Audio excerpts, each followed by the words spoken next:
Selamun aleyküm.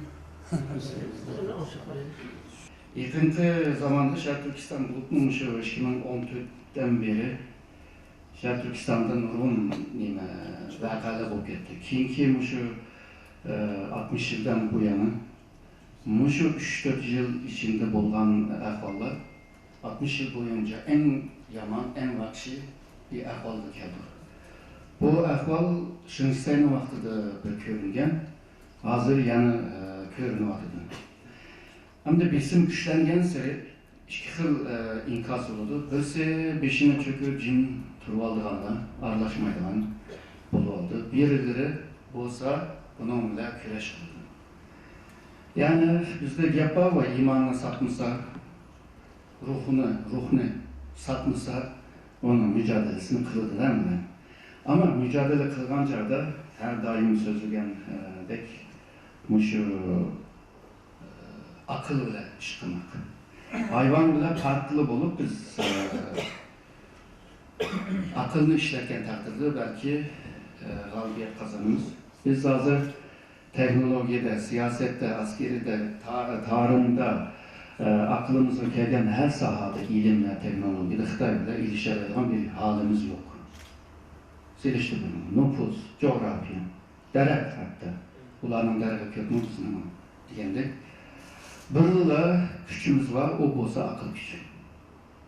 Biz Xitay'dan bir kadem eğer de akıllıkla bulgan olsak, akıl bile yengil bulurdu.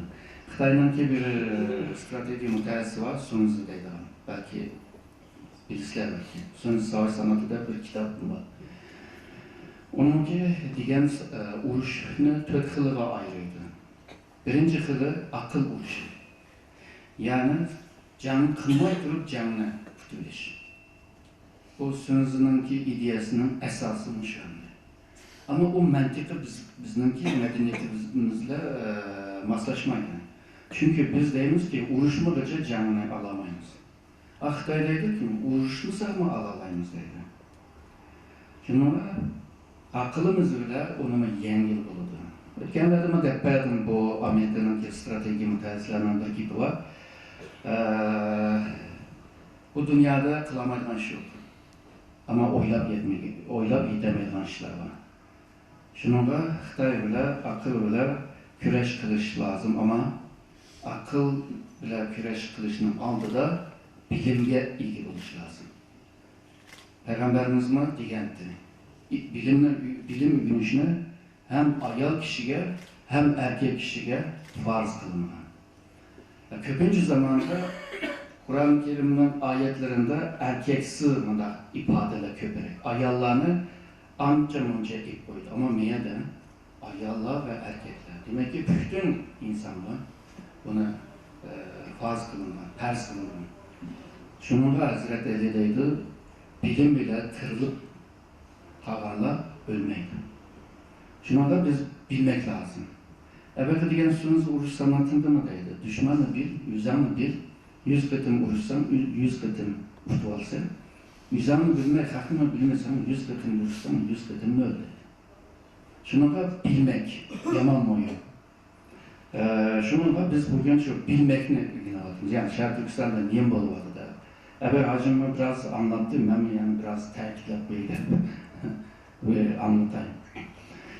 O Şarkı Türkistan'daki halkı, milleti, bir kısım Uygur, bir kısmı başka milletten. Bir de iki hukum var, bir Uygur hukumu var, bir Şarkı Türkistan hukumu var. Yani Uygur milletiyle Şarkı Türkistan milleti, bu iki hukum var. Bu iki hukumdan böyle iki xil siyaset meselesi var. Biz arlaştırımız ama çeterlikle arlaştırmaydı. Şununla çeterlikle Uygur meselesi deydi, herkes Şarkı Türkistan meselesi demeydi. Çünkü Uygur meselesi insan hakları meselesi. İnsani meselesi, o Şarkı Türkistan meselesi toprak meselesi, müstakil meselesi. Çeterlikle onu birleşke arlaştırmaydı, biz arlaştırmış. Xitay mı arlaştırdı, dünyadaki millet arlaştırdı bunu. Ama biz biliş lazım, arlaştırsak mı? Şarkı Türkistan halkı tırıştı. 1884'te toprağına tatkız koydu.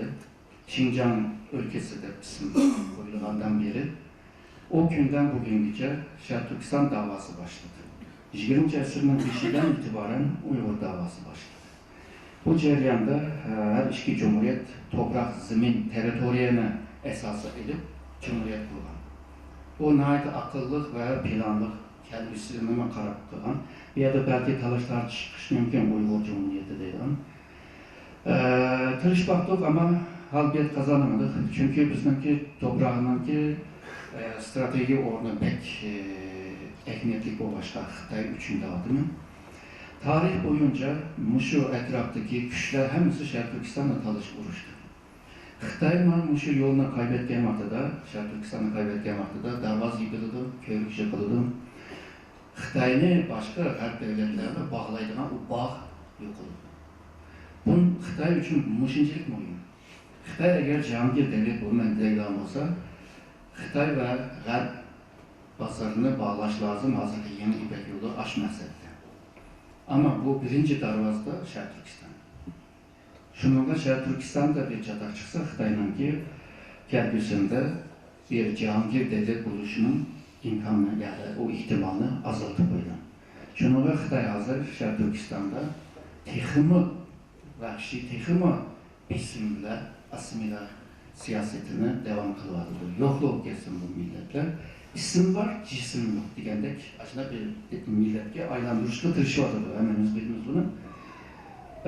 Coğrafya orunlar bazen bizge bəxtlik erkekler bazen ziyan getirdi. O vaxtıda kandak akıl işitiş moyun. Xitay'ın ki enlemesinde her daim yüzünü dünyanın merkezinde yaşayan bir millet, onun etrafında yaşayan milletlerin hemisi medeniyetsiz. Şunlarda medeniyetsizliklerine medeni halığa ekiliş, Tanrı'nın belgen hakkı bulup acına kördü. Ona yürüşürün bir sümbülle işitti de onu Tongyi deydi, yani bütünleştirme. Dikkat kılgan olsan da, Xitay'ın ki Şərq Türkistan'ın hakkında tarihler hesap başına yazdı. Şərq Türkistan'ı işgal kıldık demeydi, Tongyi kıldık deydi, birleştirdik deydi, bütünleştirdik deydi. Kaysı hak ile bütünleştirmesi? Kim verdi bu hakkını? Tanrı deydi, Tanrı kandak verdi sana, ispat kıl. Xitay'ın Komünist Parti'nin ki şu tüzümde, nizamnamesinde Komünist Parti nime hak ulaşar, nime bütün Xitay'ını başvurdu. Birisi tarihi borcu, tarihi misyon. Birisi halkının kollaşı deydi. O tarihi misyon diyen, tarihi borcu diyen nime neyse var? Şengen'de var mı? Tarih sana aşına film bir alemdi. Sen alırsa şunu mu? Sen o miras koy olsa. Ama hakkın değil mi Şərq Türkistan, Moğolistan, Tibet ve Mançurya'nın bir süreçinin hakkı nerede? Bir hak buluş lazım. Ama hakkını mı depremeydi ama ayrımcılık. Dünyada 2500 yıl evvel ırkçılık degen bir narsa mümküniyet yok. Bunda bir hukumun payda buluşu mümküniyet yok. Ama Ponza başta deydi. Şimaldakiler, bizdeki adı oğullarımızdan dağıtıdı. Şimaldakiler eğer de bizni işgal kılımızdaydıgan olsa, bütün Çinliler birlikte karşı çıkış lazım, bütün Xitay. Eğer de bizni başvurup kalgan olsa, şu intihar kılış lazım, yani özünü öldürüş lazım. O gapning manası şu, yani biz karşı çıkımız ama boy eğmeyimiz deydi. Şu vaxtlarda da batı bularını. Şununla, menden bulmağanlarının ki jürigi farklı deydi, kalbi başkaca deydi. Bu sebepten tübeyli yeni Şərq Türkistanlıqlara, Tibetlerge ya da başka milletlerge aşına ayrımcılık, bisim, kemstiş degendeklerini kıp gelgen. Xitay işgal kıldı Şərq Türkistan'ı bilimiz. Ne çıkıdığında, bu en ahırda işgal görünüş. Bir yerge köşmenlerini yerleştirdi. İşgal kılgan askerlerge hotun tepirimizde bütün Xitay ülkesinde nurgun hotunlarına geldi. Bu hotunlar bazıları Koçideki hotunlar, bazılarının hım bu yerden ayıkıp kalgan hotunlarına hemen dışırmış geldi. Hemisi birer hotun taktık, onun için o askerlerin ve Şərq Türkistan'ın kilişini kaldı. Şərq Türkistanlıqlar hazır siyasi mərkəzdən jiraklaşıb kaldı. Muşu resimge qaraydan basam, basak muşu siyasi jirandaki görünüşü bir yerde kançı Uygur köyü. Şərq Türkistan asasen Uygurlarının ki ana vatanı. Bir yerde çıkarak Uygur görünüş lazım. Ama görünemedi. Yakında 17 orta ve yukarı Uygur əməldarlarını əmrimizin işten taşıdı. Yerige işkirden Xitay'a gelip koyuyordu. Bunda boğan sıra siyasi merkezde Uygur kalmaydı. Siyasi merkezde Uygur kalmagan için sen bu yerine başvuramaysa deyin. Sen çetki kıykıldın deyin. Senin bir tesirin olmaydı deyin. İktisadi terakkiyat oldu Xitay'da. Görüyordunuz 35 yıldan beri Xitay kemberel bir devletten hazır dünyanın birinci ticaret devleti, ticareti birinci, iktisadı ikinci, askeri kural cidden üçüncü, işte bir devlet oldu. Pulumu köp, saklanan çet pullarını köp. Ama Xitay terakki kılvadıdı ama bunun paydasını Uygur göremiyordu Şərq Türkistan'da. Mesela Şərq Türkistan'da 12 bay varken, bütün Xitay boyunca 500 iken, Şərq Türkistan'da 12 bay varken. Bu 12 bay hem Xitay, bir Uygur yok. Bu Şərq Türkistan'da bulundu. Uygurlar yani şu burunki halıyla yaşavatkanını görüyordunuz. Hem yapılamaz, Ürümçiye terakki kıldı bilimiz. Ama bizimki Uygur nüfusunun köp yaşayan yerdeki halkının tek o seviyeye gelmediğini biliş lazım. Hem de Şərq Türkistan'daki Ürümçi'de millilerin nüfusu yalnızca %12. Bu vaxtıda Ürümçi Uygur'un şehri emez manası gelir. Zaten emezdi. Mançurlar biz girgen çağda o bir askerlerine toplayılan bir şehirdi. Aslında başkenti yani bu payitaht şekillendi. Ama kalan Şərq Türkistan'ın zemininde Uygurlar Xitay'nınki iktisadi terakkiyetten faydalanmadı. Cemiyetinki terakkiyetine bolmadı. Yeni isimlerini görüyordunuz. Çünkü Xitay'a şunu oylaydı. Şərq Türkistan davasının ki ideolojisi pan-Türkizm ve pan-İslamizm. Yani İslamcılık ve Türkçülük. Hem de Türkçülük hazır pek akmaydı. Türkiye'de mi esas siyasi iklim emez. İktidarı kelgenler köpü mavi milliyetçi kesimle emez yani pan-Türkistler emez. Hem de Türkiye'deki pan-Türkistlerme hazır Türkiye'nin asas alan bir milliyetçiliğini eğip bir vadıdır. Yani bütün Türk dünyası deydiğin geplerini açık anlamıyor musun? Şunu anlayın.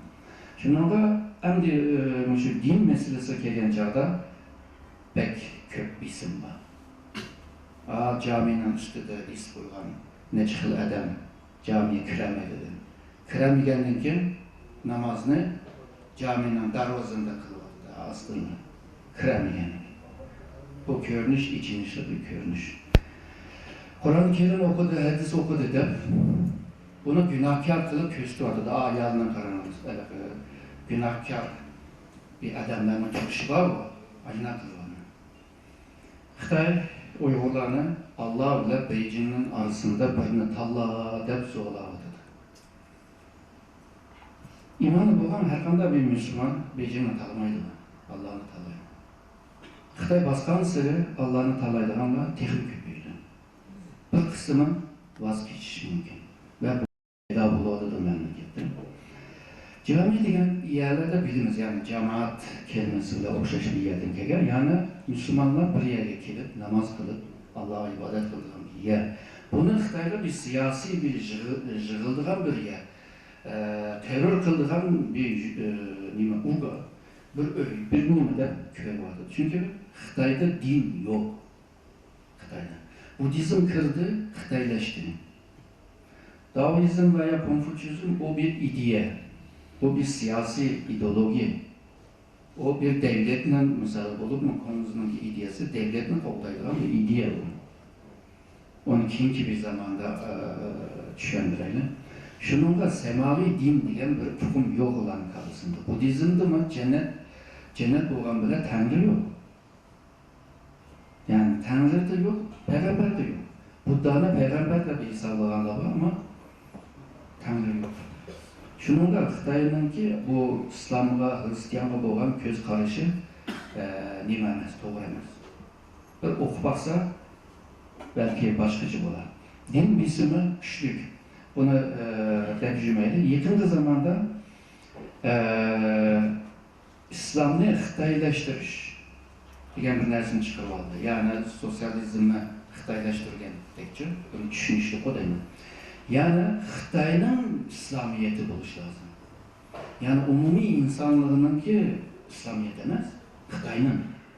Shunaqa xil ajoyib bir narsalarni ijod qilib oldi. Hozir birisi yo'llatdiki WhatsApp'da azanning sözünü Xitayca yazıp. Deydi, memleketimiz ulug, memleketimizin tinchlik için kilinglar, namaz kılinglar debdi. Va'zda Xi Jinpingni, hutbada Xi Jinpingni atab qilinglar debdi. Bu nima bo'lib ketdi? Tushunmakmi biraz olmamasda. Hozir bizniki ibadetlerimiz, ayda üçün yaşaş tarzımız nima Arapça deb ko'ryapti. Shunga Arapchilikdan jiroqlashtirish lazım deb yana bir siyosatni ilib beryapti. Yani kiyim kiyish, namoz qilish, oruç tutish deganda nima arablik deb ko'rdi ekan. Har qanday musulmon shunami Balqondan Sharq Turkistongacha hammasi o'xshash. Nima uchun Xitoyga kelgancha bundan bu dinninki bismiyle birlikte bazı teşviklemeler, manda kiyim kiyimler, anda yasınanlar, Uygur kızlar diyen manda çıraylık olurdu, gözü yüzünü açırdı, bacağını açırdı diyen kıska yokka kiyim teşvikler vardı. Dolayı köygençler resim fotoğladı. Bana niye de Ramazan ayında bir ay şiş musabakanı kılmadık. Kılamadım anında. Onun için qo'sh til ma'rif deb Xitoychani asas qilyapti. Hozir boshlang'ich maktabdan itibaren Xitoycha ma'rifga o'tdi. Boshlang'ich maktabdan avvalgi yesil o seviyadagilarni qo'sh til o'rgatyapti ama ig'irlikda yana Xitoycha. Bir mezgildan keyin balki hammamiz Xitoycha gapiradigan bir millatga aylanib ketish mumkin. Çünkü hazırda yaşla küçük valla, hakkımızda küçük valla, Xitaychani Xitayladimi yaxshi so'zlayar ekan. Şinjan Üniversitesi, Şinjan TV'de bir qancha Uyg'ur nima spiker var. Uyg'ur, Xitoycha gapiradi. O Xitoychisi yani to'rtlik, yüzlük model Xitoycha. Yani ahangdan tongacha yaxshi bir Xitoy. CCTV'de yani bir nima program var. Tamasha qilgan. Bu yerda Nirmat deb bir bola bor. U Xitoycha bo'lmaydi. Xitoydagilar. Ama bir ikki so'zni xato o'qib, Xitoylarcha bilmay, nurg'un gaplarni qildi endi. Xitoycha bilmaydi. Mushunda qilib yurib, bizniki tilni uzoqlashtiryapti, değil Tildan uzoqlashgandan keyin o'zimizning tilida tafakkur qilamagandan keyin Xitoy tili bilan Xitoy kelime bilan Xitoy hukum bilan tafakkur qilgandan keyin da sen Xitoydek o'ylaydigan bo'lib qolasan. Bu assimilyatsiya degan gapimni. Ishga qizlarni epik bordi. Yaqin bir ishga ayning ichida jiq xabarlarni ko'ryaptim.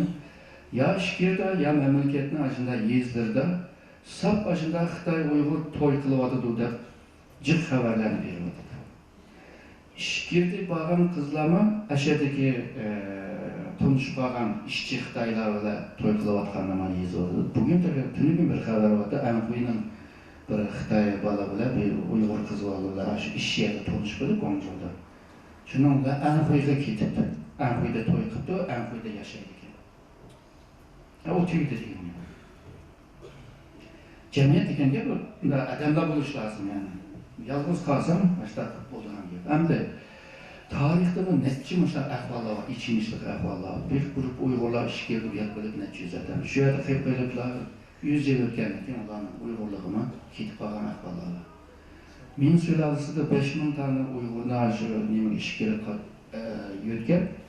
Ondan keyin u yerde bir günah işledi de bu 5000'nin içinde belki bir 3-4 bin, 3 bin belki erkeklerin hemen öldürdü. Kızlarını hemen eğilip ayarlarını Xitay bile to'yg'izib. Yani tarixte bunday misollar pek ko'p. Hozir o'xshash narsalar yaşanadi.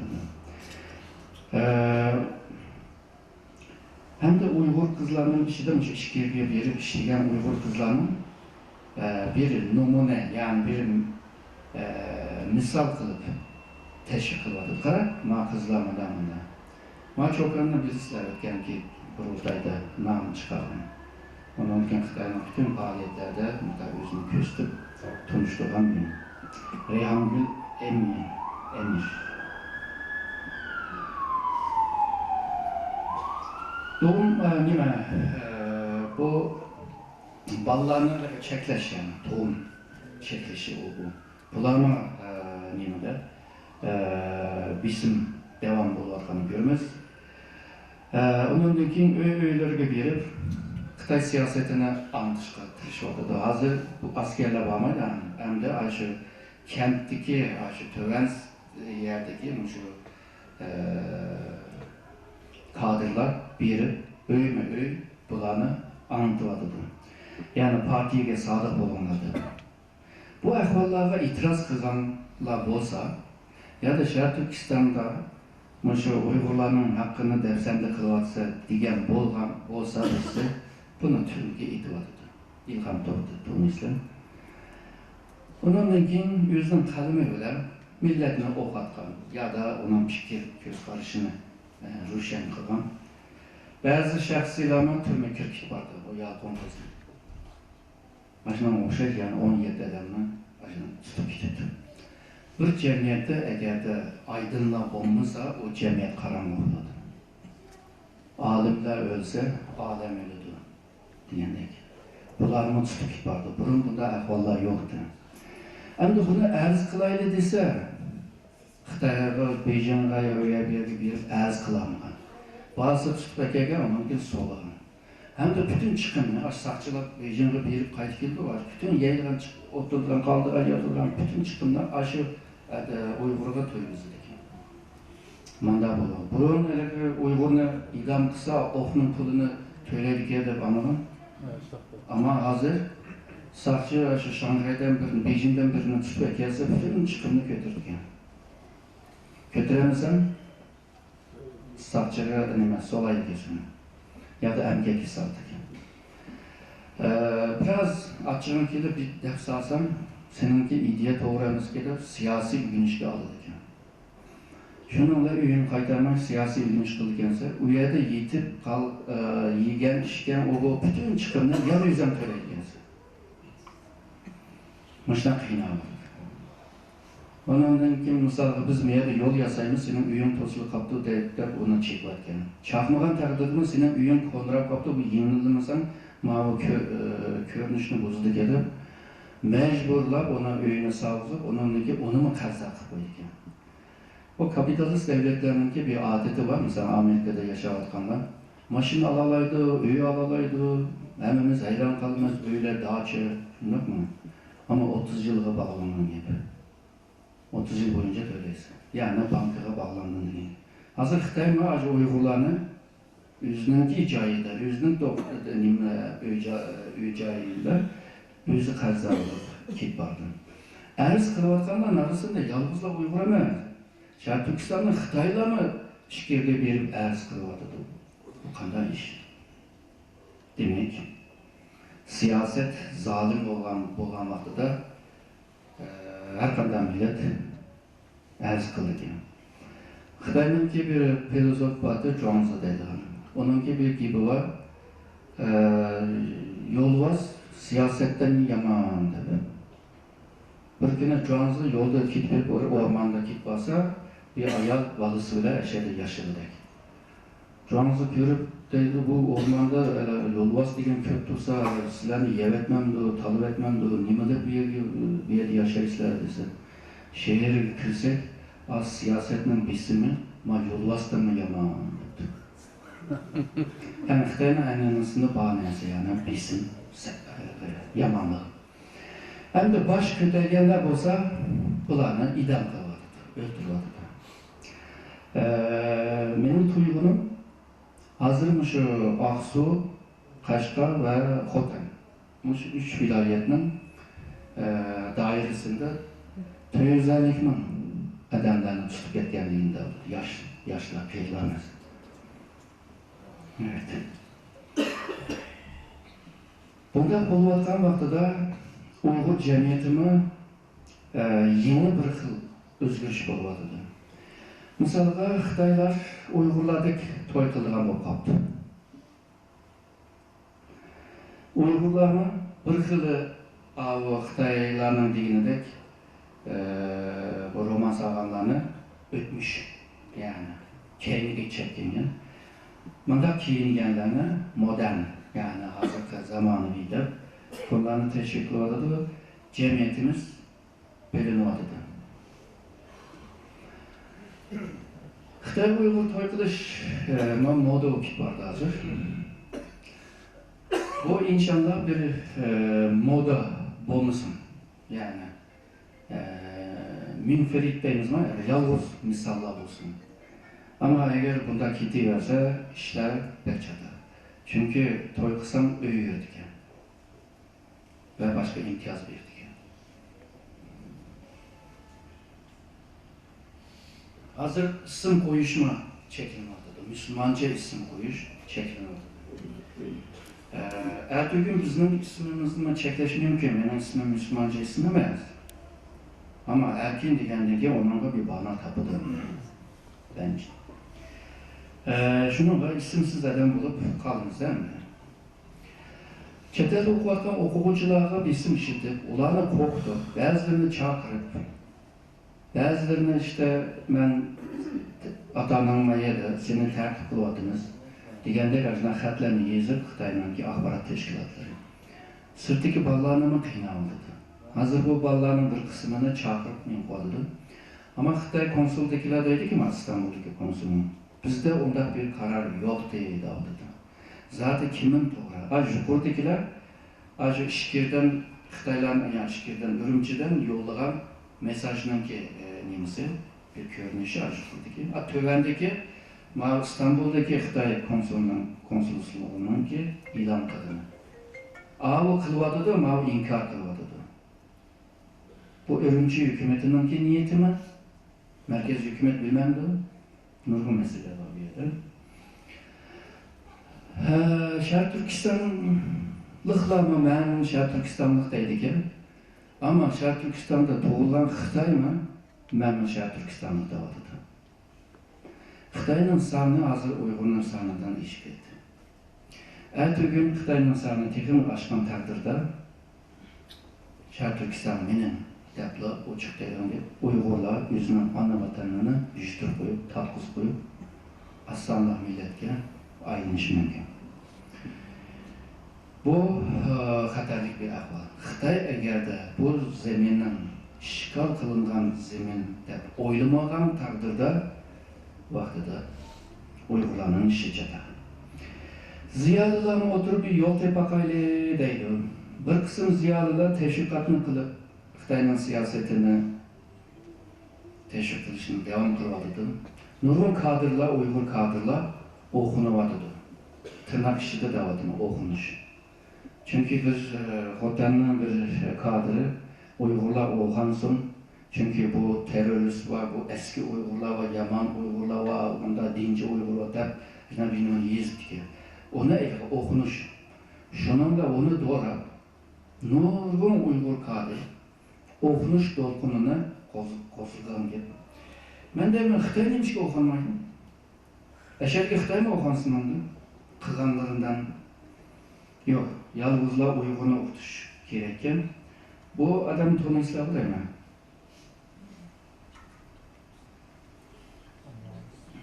To'xtamozat tutulup, solunup, ahırı türmeden çıkıp, mengisi biraz gidip gelip, ahırı öldü. To'g'ri. Mana bu Xitoyninki tashviqotini butun dunyoga yaygan bir odam bor. Unimi Qurbonjon Samatbarga to'ygansizlar. U Uyg'ur bo'lg'achqa Xitoyninki tashviqotini dunyoga yaysizmi? Misr keldi, Turkiya keldi, bizlar o'sha kitoblarni tunishtirdi, Amerikaga bordi, nurg'un yerga bordi. Shunda qilgan taqdirdami, Sharq Turkiston qaytgan vaqtida soqchilar tutib oldi. Nimishkin tutsa desa sen Uyg'ur bo'lg'achqa. Xitoy o'ziniki adamini qo'lga olmaydigan oldiga. Tırnak ichida o'timi. Uyg'ur bo'lg'achqa. Boshqa narsa emasda. Bu soqchilarni Xitoy soqchimi Uyg'ur soqchilarini uralaydigan ya da Qozoq soqchini uralaydigan holga keldi. Ya'ni har qanday doirada, idoralarda ishlayotgan milliylar doimo Xitoyning bismi, tayoq va kamsitishga uchraydi. Hozir Urumchi ikkiga bo'linib bo'ldi. Bir shahar ikkiga bo'linadi, etnik va diniy ma'noda. Hozir bu Aqsuda, Qashqarda, Erdo'g'an ma'nimadan boshqa qo'tandi. Aqsu'nikini bilganlar bo'lishi mumkin. Mesela Qashqarda başlagan gap, eng sog'lom taraflar Xitoylar chiqarib o'tirgan, Abdanjonning haykali bo'lgan, Chin nima Xitoy sepiti bor, u yana qurgan hammasi Xitoy shehri o'tib borgan. Shuningda bir davlatda o'ylab ekanlar, ya'ni bir davlatning xalqi bir shehrin ichida ikkiga bo'linsa, Erdo'g'an bu sarodimi, yezdimi ikkiga bo'linsa, bu davlat emasmi?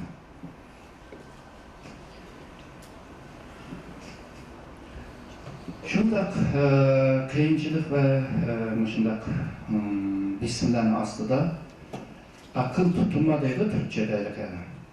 Aql tutilib qoldi, ya'ni to'nab qoldi. Xitoy va askar aviatsiyasi bu yerga bizning qizlar chiqib usul o'ynab beradi. Hozir Uyg'urlar usul o'ynab berilgan bir millatga aylanadi. Men Tayvanda bir 2 yil qoldim. U yerda aborjin deydigan bir Tayvanliklarning asl yerlisi. Bular 20 necha ming odam bor ekan. Bularga davlat maosh bergan. Maoshni olgan kunda, shu 1-10 kunning ichida aroq ichib pulini tutib olgan. Undan keyin nima qildi desa, har yig'in ichilganda, oldida yig'in ichishni oldida ya da yeyishni vaqtida bular berib usul o'ynab bergan. Bular usul o'ynagachqa bularga pul bergan. O pulni ilib yana ishib yana o'ynaydi. Shundan pul tugaganda yana berib usul o'ynaydi, yana bir naqsh itib bergan, yana pul oldi, yana ishib. Aslında bir milletke aylangan taqdirda pek içinişli oldu. Bizden ata-bobamiz ondaq milletten emasdi. Uyg'urlar 11. asrdan 15. 16. asrgacha dünya medeniyetiga tövbe qo'shgan bir millat. Hozirgi ahvolimiz bunday emas. Endi mushunda ahvolni Uyg'urlarni anlayamadi, tushunmayapti. Nima bo'lyapti? Qanday kunga uchrab qoldi? Ba'zileri deydi, bu nimishga Alloh qarab turganda bizni nimish qilmaydi. 5 vaqt namozni qilyapmiz, bo'lsa 7 qilsakmi mayli. Ama to'g'ri qilib qilmaslik meselesi var. Kallarının joyida ishlatilmamiz meselesi var. Endi bunda bir çaresizlik, bir ahvolda endi Malgırının kıpıramiki deydigan Uyg'urlarni paydo bo'ldi. Malning vaqtida biz yaxshidik deganlar bor. O vaqtda hech bo'lmasa biz teng baravar bir ahvolimiz bor dedi. Endi bularga chidamagan xalqlar chetlarga qechyapti. Bu yerda nurg'un odamlarning ichinishlar, hikoyalar bor. Sizlarning bilasizlar.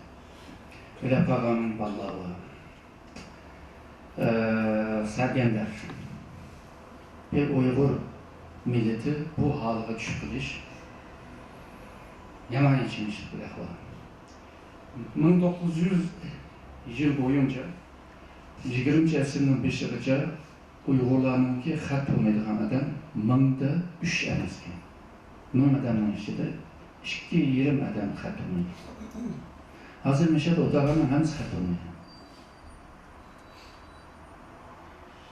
Ama o'zgargan narsa yo'q.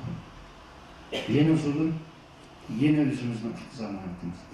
Acaba sebep nerede? Doğru iş kılyapmizmi? Shuningga endi cho'nggan deydi, singanlarni yeyli deydi. Bizning ömrimiz az kaldı.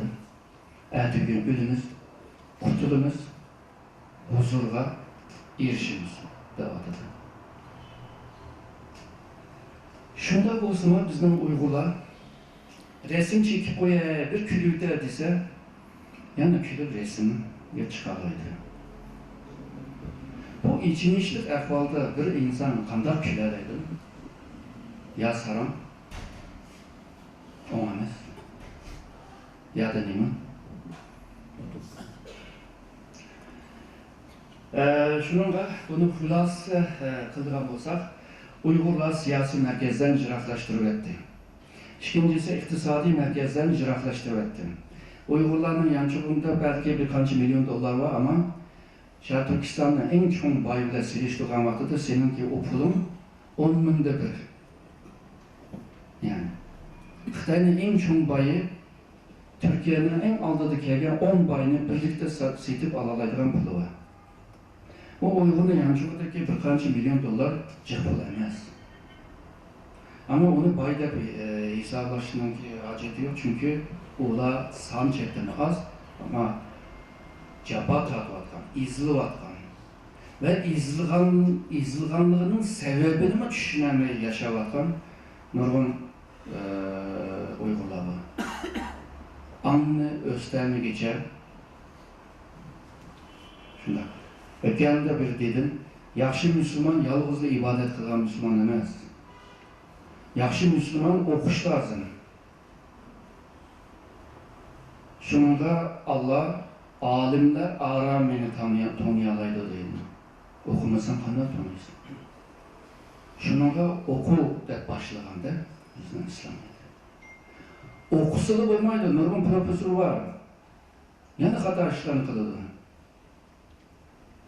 Undaqda qanday Müslüman, yaxshi Müslüman tefekkür qiladigan Müslüman, yaxshi Müslüman. Yani ibadetlik, okumuşluk ve tefekkür qiladi. Bizning Uyghur halkımız şu 3 basqıchni qisqa bir zamanda to'liqlagan vaqtida belki yaxshi Müslüman bo'lalaymiz. Yalnızla 5 vakit namaz, hatta bazıları ben namaz kılıvatımen degende köstüp kıldırganlar var. Hayran kaldırgan ahvallar var. Böyle yolda pişirip kalsa, vay qanday yaxshi mı o bo'ldi deb qo'yacak. Ya ben nimadan Cuma'dan geldim, namazdan geldim deb ben onu sormadım yani. Onunla ilgili bazı yerlerde aypaqni qo'lda mushtaq söylep yürüp hammadan bir küstüp namaz kıldırganlarım var. Bu şekil cihetdeki bir narsa. Bundaqla o'ylaydigan bo'lsam yaxshi Müslüman bo'lish tez. Tefekkür qilmaguncha bizning qalbimiz ichimaydi. Tefekkür qilmaguncha Allohni tanıyamaymiz. Tefekkür qilmaguncha bu dunyoni tanımaymiz, o dunyoni tushunmaymiz. Şununla Uygurlar medeniyet cihetten küçülüş lazım, dini cihetten küçülüş lazım, özününki an cihette küçülüş lazım. Ama Xitaylar bunu bilgeçke hem dini cihette hem bu medeniyet yani kültür cihette bunu yozlaştırış, acizlaştırışta tırışıyordu. Çünkü bilirdi. Bu güç, bu yadırı güç patlagan vaxtıda hiç kim tutamaydı. Onu bilgeçke. Hem de bizne kemsitivadı pes görüyordu. Bizni Xitay bilan silishtirganda sen 1 derece, 5 derece töven edemde bizning yuragimizni, qalbimizni, psixologiyamizni izladı. Shuningga Xitoyni ko'rsak, ajo pishimiz egilib qolgan ahvollar. Xitoyni ko'rgan konsulga berib turgan Uyg'urlar, ba'zi Uyg'urlar biz bir qo'l bilan ta'zim qilamiz, ko'ksimizni tutib, "Assalomu alaykum." Ama ba'zi Uyg'urlar men o'z ko'zim bilan ishki qo'llanmada qilib Xitoyga ta'zim qilganligi. Uyg'urlar ruhni, iymonni agar shu Xitoylarning manfaatiga sotgan taqdirda o'zini qutqizolmaydi. Her bir Uygur imanlılık olsa tazım kılışını yalgızlaşını kılış lazım. Tizimiz çin duruş lazım. Ölsek mi şehit olalayımız. Çünkü sen a niyetinle öldün. Olması hiç tengi bir neslerken imkan ama her ölümge ben baray deme. Allah okşaşla bizge akıl verdi. Onu işitemsen, o nimetini işitemsen yani kiremeyse cennetki. Kalva, nimge geldin dedi, dedim, man teydim şu. Ayrımcılık yaman çataktır iş. Xitay Halk Cumhuriyeti milleti deydi ama Uygurlar Cumhuriyet'in enlik altının içindeki kadar katmaydı. Cumhuriyet milleti degen yapının yüzüme Xitay merkezli başka millet, bir yerde ayrımcılık var. Kemsitiş var. Bu bolgandan keyin bizim işimiz pek omaylı. Hazır Şərq Türkistan'da Uygurlar aslanlık millet haline çıkardı. Nüfus cetten olsun, siyasi cetten olsun, iktisadi cetten olsun. Nurgun cette biz ikinci ve üçüncü seviyede sınıflı dediğimiz o sınıf milletke aynamadığımız.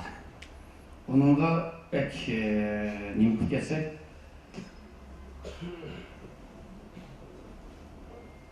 pek tonuk yesek bulmaydı. Bununla karşı çıkış lazım. Hem de biz aslında bir kıyıncılık da boğaçta çetelge çıktı. Çetelge çıkışının ki sebebi belki iki xildi. Birisi cihad için, birisi hicret. Ama hicretin manası yani kaytış, yani taşla koyup yok etmek emas. Şununla biz çetelde yaşavatımız, çeteldeki bazı muhitlerden istifade kılıp, faydalanıp vatan millet için hizmet kılmak lazım. Ayadaki 20 milyon milletin ki emini yiyiş lazım. Olmasa ertesi gün bu çeteldeki Uygurlar hemen yap oturup da biz bir yerde kıyınıp yürüdük diyen yap çıkarmakta da yakşı olmaydı. Hem de Türkiye'de yaşadığımız Türkiye'nin ki muhiti var. Siyasi menfaati var. Hidayetullah Hacı'ma dedim. Bu devletin öz aldığı bazı siyasetleri var. Şununla biz devletin ki kılmışlıklara karşı habab olup kıyınıp kılışının hacet yok. Bazen mutlak olur. 2014'ün ki 12. ayı adı mı? Ben şeyde bir doklat beğendim. Şu anda da dedim Türkiye'nin siyaseti özgürlüğü doğru. O günden beri özgürlükte başladı. Xitayla yıkılışta, Garplarla jirikleşte, Ruslarla münasebetinin bozuluşu, digerde nurgun sebeplerden tüpeyli ve Xitaydan meblağ isteş ve Xitaydan teknoloji isteş, digerde bu sebeplerden tüpeyli Xitayla yıkılışta başladı. Miyelde otağında belki Xitayda nim bulup boğanlığına yakından takip kılıvatkan boz gerek. Sizler Xi Jinping'le maçta külgenini gördün mü?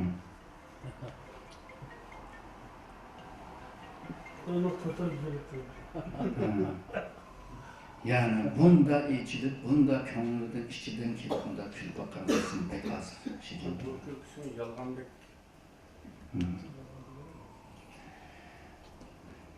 Gelelim Türkiye'nin ki Uygur meselesi gel. Xitay ile Türkiye'nin ki münasebeti bazen yıkılış oldu, bazen icraatlaştı. 1980'de Kenan Erven darbe kıldı. Darbe kılıp olan için Garplıkla kap oldu. Garplıkla kap olan için olmadıydı. Garplık kap olsa Xitay'ın vardı, Xitay'ını ziyaret kıldı. Şununla Xitay'dan bir Xitay kızını evlatlık kıldı. Kenan Evren'den ki kızıdır, Cumhuriyet. Onun gibi bir işkiciliği yıkılış baktı. Şununla yan unutup gitti. 1995'te o zamandaki Cumhuriyet Demirel Xitay'a ziyaret vardı. Ziyaret 80, 95, 15 yani 15 yıldan kim İsrail vardı.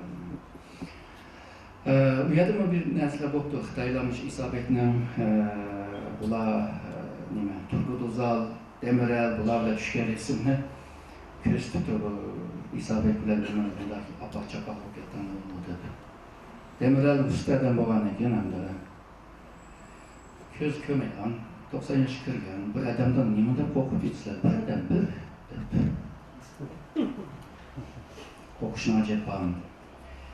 Ondan keyin bilgisler bu 2006'da Cumhurreis Abdullah Gül'den bir ziyaret vardı. Yani uzun bir müddettin ki 18 yıl mı? O vardı. O bir kaya geçe Ürümçi vakası oldu. Ürümçi vakası boğanında Türkiye'de asla şu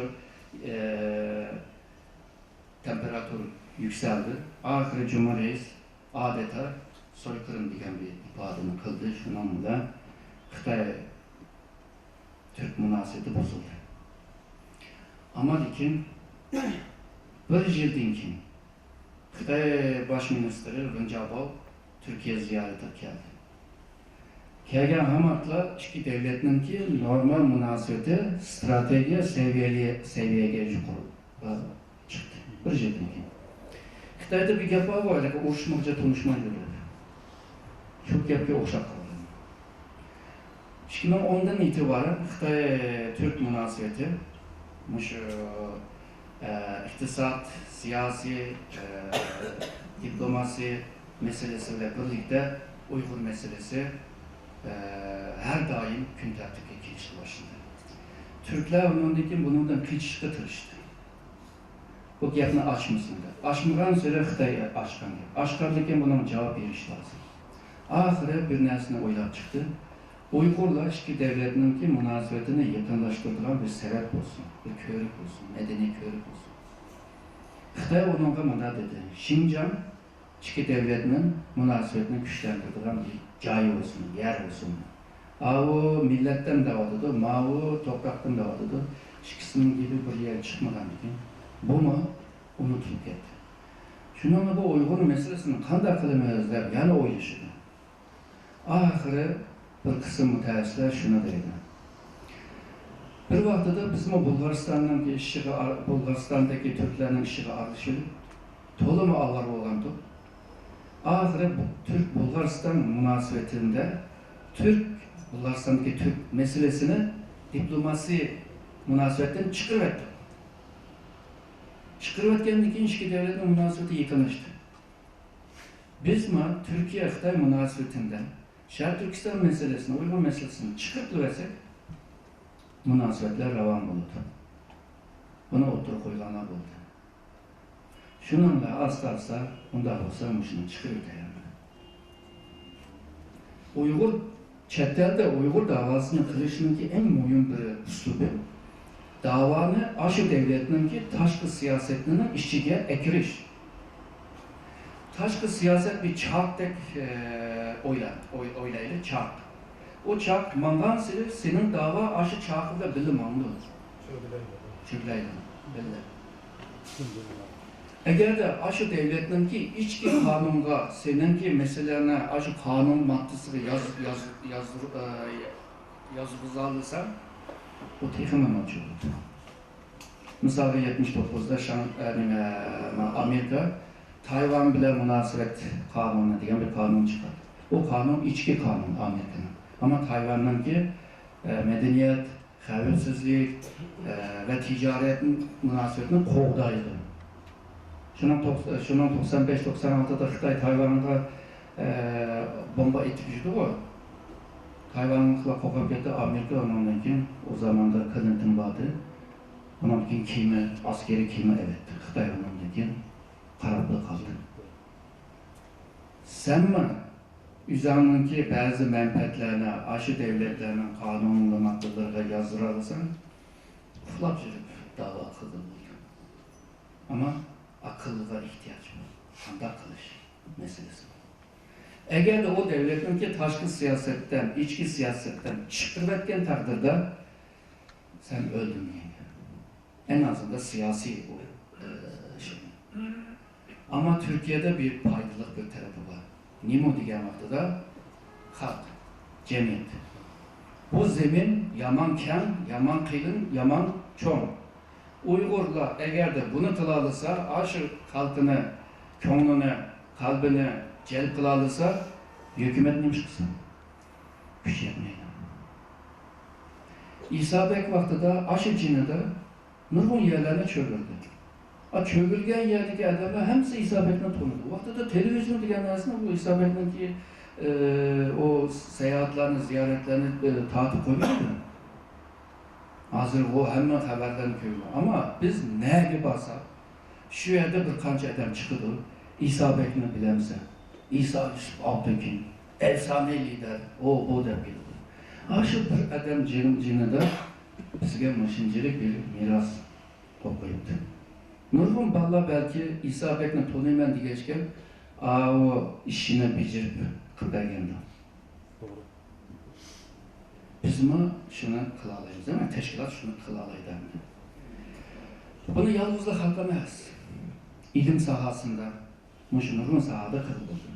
Meyli boktu, muşu iktisadi ticaret münasebetime terakki kılıvadıdı ama oylagandek seviyede emas. Misal, 2000 yılda iki devletninki münasebetini strateji, hemkarlık seviyeye geldi ve o vaxtdaki planın biri 2015 geçe iki devletin arasındaki ticaret sumu 50 milyar oldu.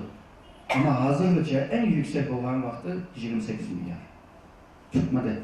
2020'de 100 milyar buluş lazım. 2020 kâmedi 100 milyar buluşunu ters. Yani arzu plan kıgançarda yani arzu planını iş etkeninde plan arzuya cevap veremedi. Sen de arzu kılgan bilen o emeli işleri karaş lazım. Meyli vakti askeri cetteme münasebetler var bizler. Roketi aldığın işler, onun gibi başka nimeleme var. Terörler hemkarlık kılış diyen meseleme var. Bunu köperek şu Uygur meselesi. Hazır Türkiye nimene Şark Türkistan İslam hareketini terör teşkilatı da depberdi. Nöbette Xitay PKK mı terör teşkilatı deyiş lazımdı. Hazırlıcı demedi. Şununla hem her iki devletin ki terörist o nişan, o obükte okşmaydı. Senin davatkan terör başka, benim davatkan terör başka.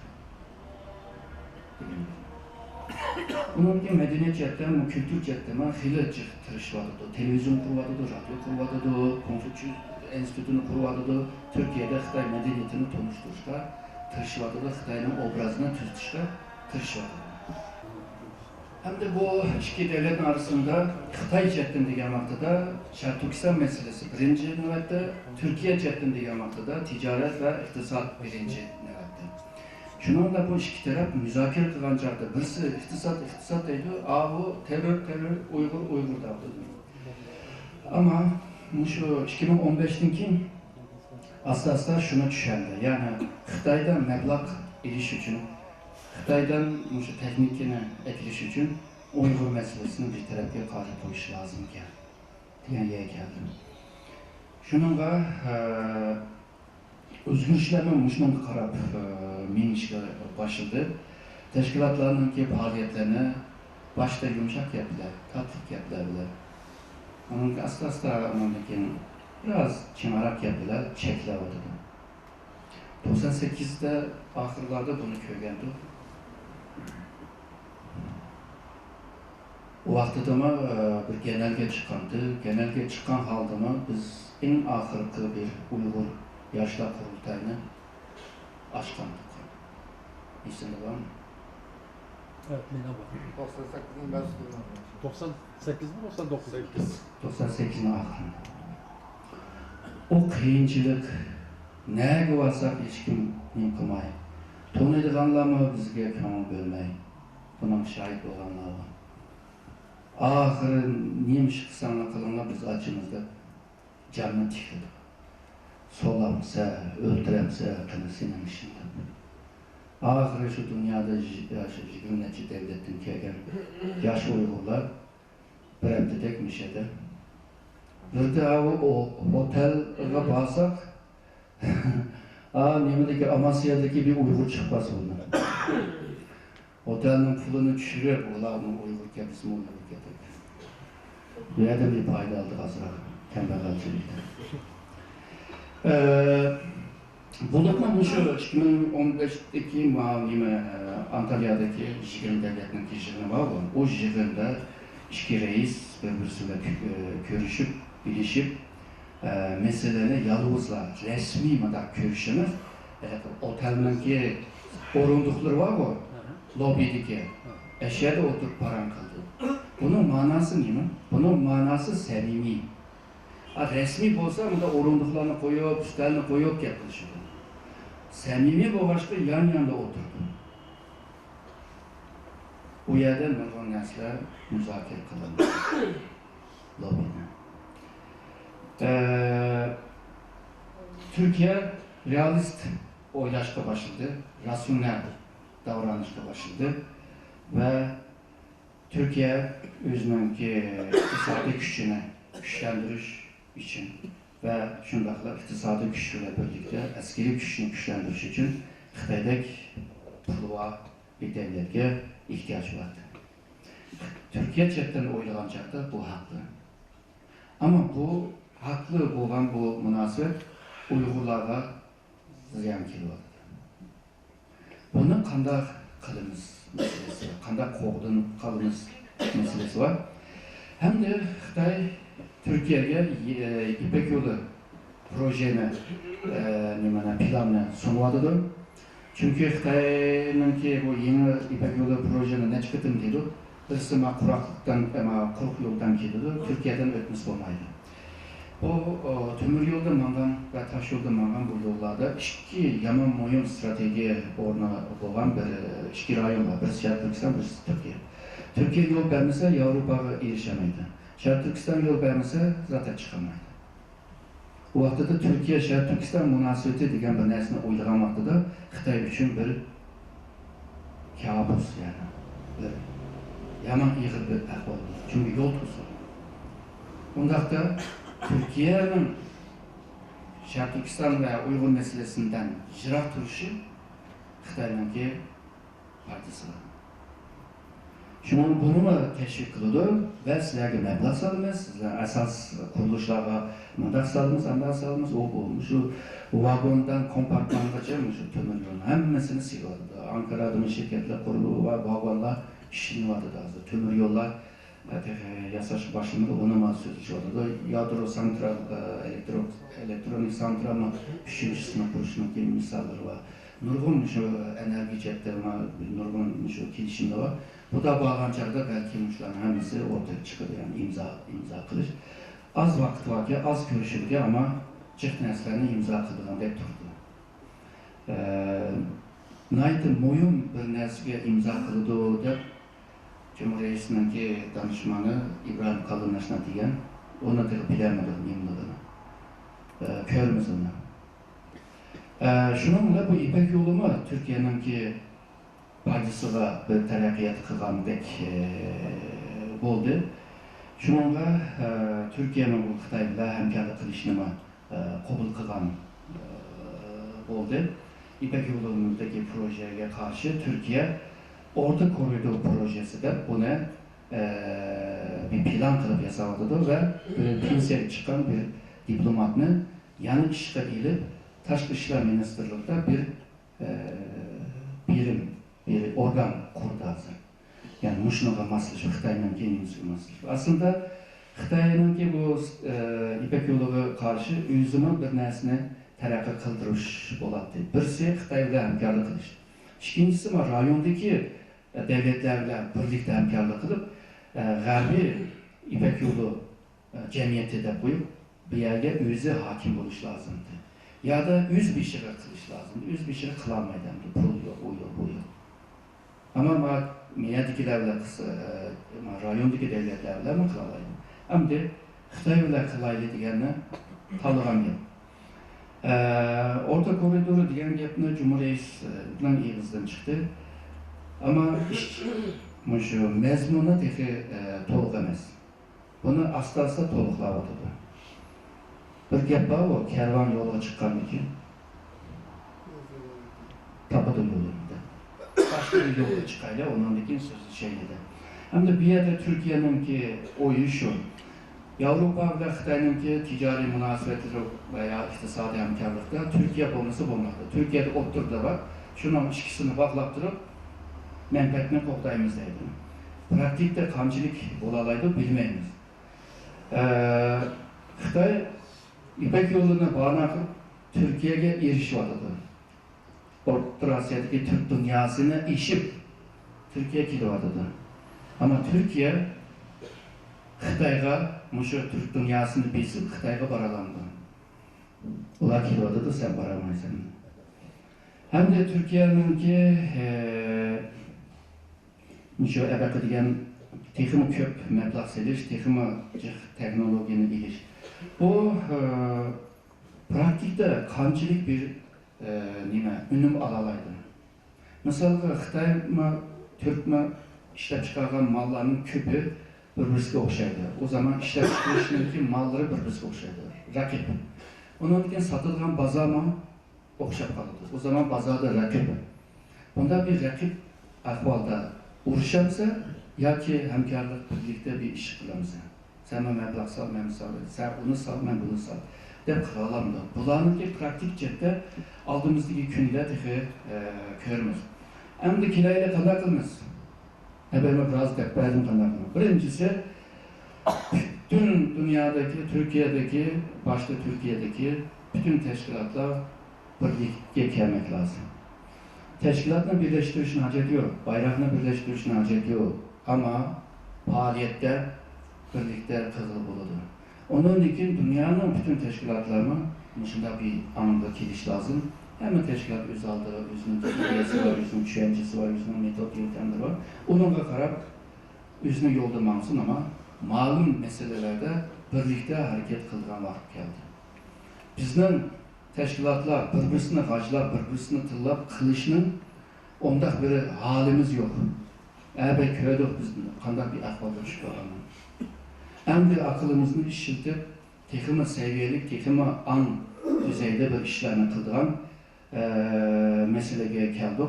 Evvelimi degende Türkiye'nin kanunundan, Türkiye'nin cemiyetinden, Türkiye'nin hükümetinin veya meclisinin bizge faydalı nim bolsa, imkan boğaca hemmesinden istifade kılış lazım.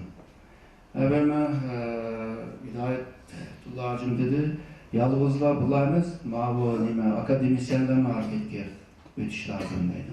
Yani üniversitelerde, araştırma merkezlerde dışında bir müjdelerle oluşturup kılış lazım.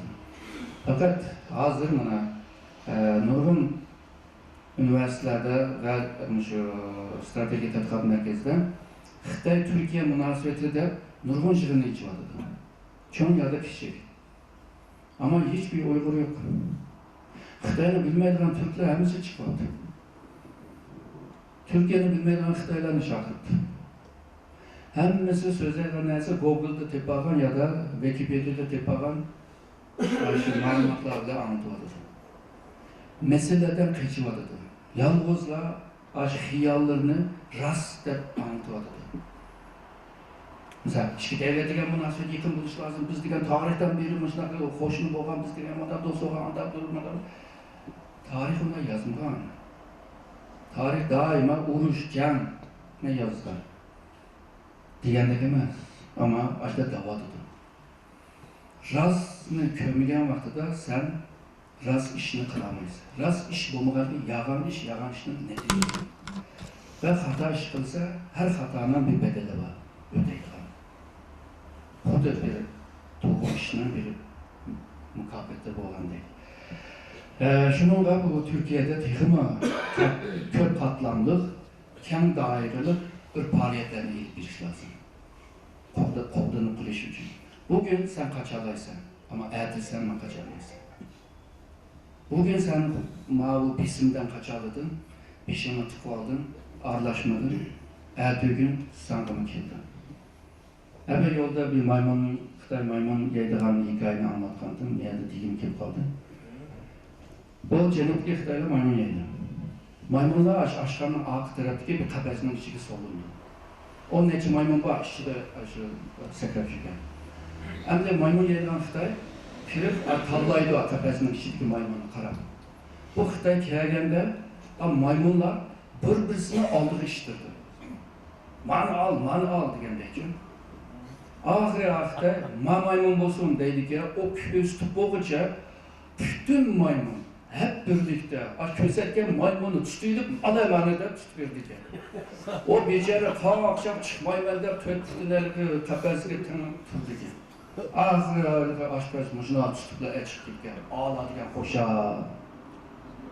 Tek ağlamı. Maymun doğaladım. Şunlarla yan bir xita geldi.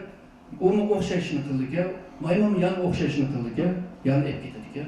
Bir qancha ketem o'tgandan keyin aqich yurgan maymun har bir aqtayga tutildi.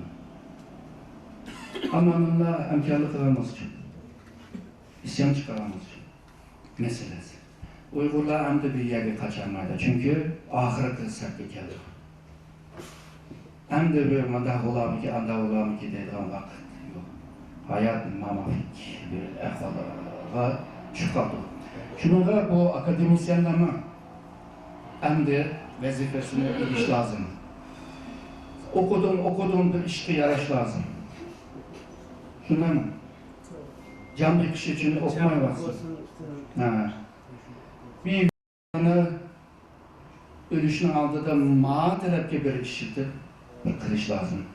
Dindar bolalarning o'zining iymonini o manfaat bu manfaatga, o qo'rqishga setishni hojati yo'q. Kim turish lazım. Niyetin to'g'ri bo'lsa, baribir jannat. Tushunammi? Shunga har birlikda ish qiladigan vaqt keldi. Shunga bu ahırlaşkan sırrı ömürcü adam işler gaplarını digisi kelib qoldi ekan. Qolmaysizlar, men chidab turib meni anglaganlar uchun rahmat aytaman.